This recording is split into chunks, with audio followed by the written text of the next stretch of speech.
Vincent Van Dyke.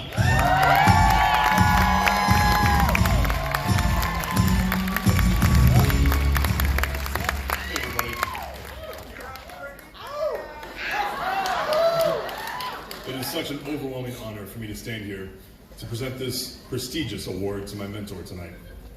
I met Tom Burman when I was 15 years old, and for over 14 years, he has passed down to me a lifetime worth of experience, guidance, technique, artistry, perspective, but most importantly, love. It was very clear early on in my life that one day I wanted to own my own makeup effects studio. And when I started working for Tom and his brilliant wife, Barry, I quickly started to see what that actually meant, but also from a perspective that I never thought I would get. Tom was 65 years old when I met him, and even at an age when most people retire, he still worked harder than anyone he brought on. He was hands-on with every piece that left the Burman studio in one way or another, which is something very unique for a studio producing that amount of quality work. Starting his career in 1966, he began his apprenticeship working at Fox under Ben I, and through the years built a great reputation, eventually opening the very first makeup effects studio that worked outside of the large studios such as Paramount or Universal. And this laid the groundwork for independent makeup effects studios. The freedom of artists being able to open shop and compete in this way was unprecedented. The game changed, and Tom was at the forefront of this movement, quickly building a body of work that now reads more like a list of film classics than a resume. But I didn't want to make this about Tom's work or his accolades. Everyone in this room knows them. And Tom's lack of ego allowed the work to completely speak for itself, and it will continue to do so. I've been fortunate to work so closely with Tom that I wanted to talk about the things that most people don't get to see, the things that separate Tom from other makeup artists, and the incredible example that he set for me and others in this industry. Regardless of the project or how many times he's done something before, Tom loves the challenge and has always been committed to growing as an artist and learning more. He never likes to do the same thing the same way twice, which, believe me, at 4 in the morning the night before a shoot can be frustrating. But Tom works more like an experimental chef than a calculated scientist.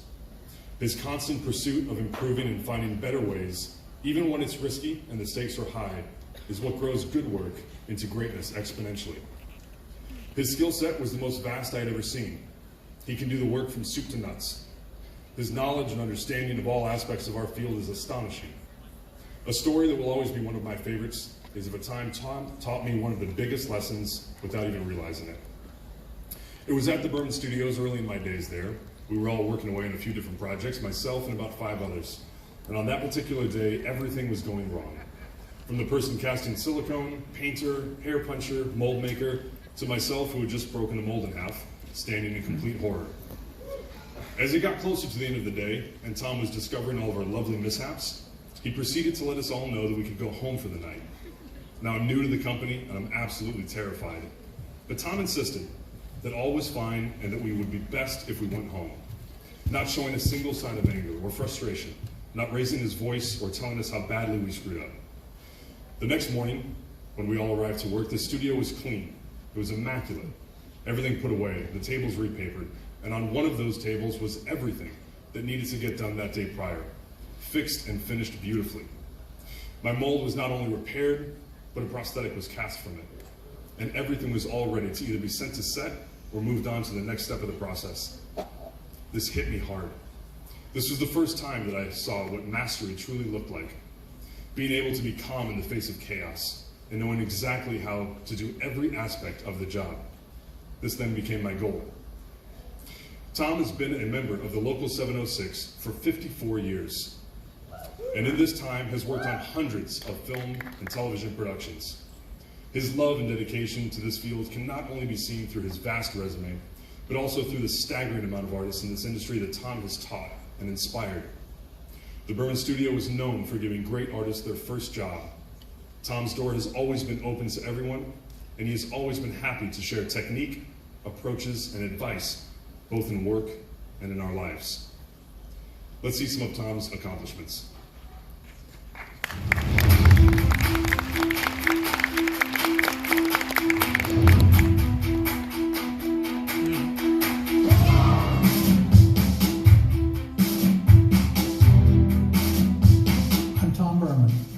Makeup artist for over 50 years, and I'm a proud member of Local 706.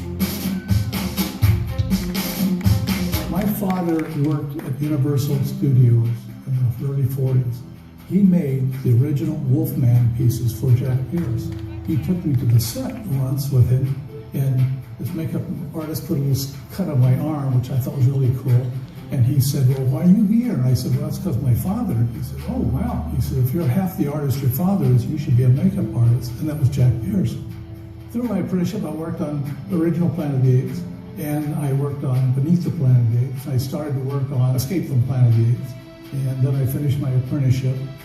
When I do a presentation, I will usually do sketches first, just to get their feedback. I want to give somebody an idea of where we're going. I want them to be inspired by this idea, and I want them to give me their input, and then we'll do a little further sketch, and then someplace down the line we'll do something that's more finished. One of the big secrets as a makeup artist or anybody in the film business is find out who has the power, because you could waste your time telling somebody about what you want to do, and they'll pass it on. Later on, the real big transition was nip tuck. We wanted to bring motion picture quality to television. Well, television only gets you about 2 weeks prep, maximum. And since I've been doing this for such a long time, I knew all the steps, I knew how to cut the time down. I've gotten dozens and dozens of people in the union. Not all in the union, some of them are animatronic guys, some guys specialize in a whole lot of different things. Vince Van Dyke, who took over our studio, brilliant artist, started there at 15 years old, never left. And because he had the passion, he knew he was going to take 10 years. The more weight he took off of me, the better he would be off. And he's doing real well today. My favorite saying is, you want to make God laugh, just tell him your plans. Because if I had planned it, I surely wouldn't have ended up here.